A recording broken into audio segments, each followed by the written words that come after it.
Hello, everybody. I'm John. And I'm Claire. And today we're talking about quiet quitting. Now, you probably have heard about the Great Resignation by now, a bunch of people quitting their jobs.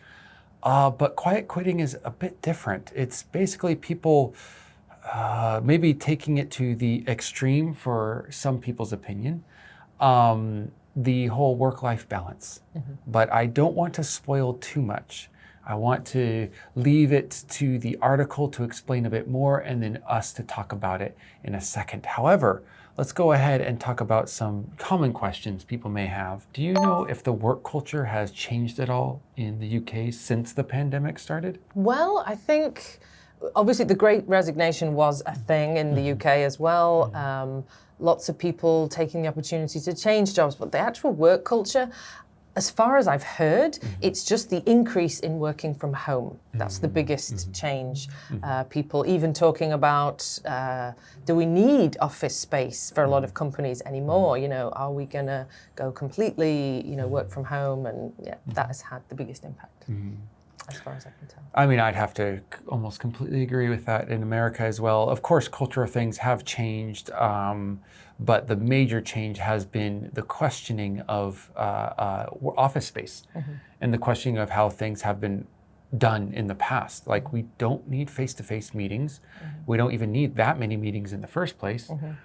We can do flex time and work from home with the exact same productivity. Sometimes it's been recorded to be even more that we used to have when we were forced to commute to work. And I think when businesses, well, actually the Great Resignation, although it's still a buzzword, I think it's kind of fallen out of the media. However, it's still going on. People are still quitting and not returning to work. And that's part of why America's economy has been a bit weird. As we discussed in the previous. Is there any problems that continue in the work culture? I think I was talking to one of my friends back home the other day about her issue with mansplaining at work. I don't really know if that's a common thing, but she works in the legal sector. And she was saying that's still a problem. A female friend I was talking to. But is that just workplace culture, or is that also within culture? Yeah, it's still an ongoing issue. I mean, I laugh, but it is toxic, and it's obviously not a good thing. Manspreading and mansplaining. Mansplaining is a whole different issue, but there you go. Yes, but the common denominator is the first three letters. Yes. I suppose the questioning of hustle culture is something I've heard people talking a lot about, but that's online. Because I'm not in the British workspaces, I don't know if that's just in workspaces or that's just something people talk about, amongst their friends online.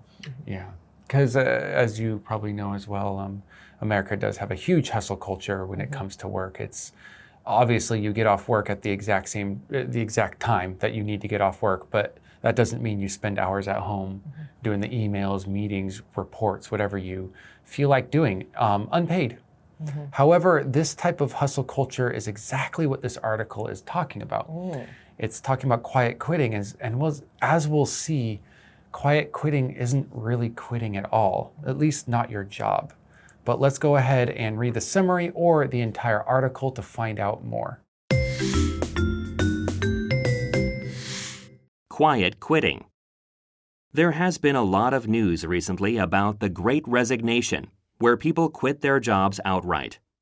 Another emerging trend is quiet quitting, where people keep their jobs but set limits on how much time and energy they put into their work. In some cases, this translates to doing the bare minimum.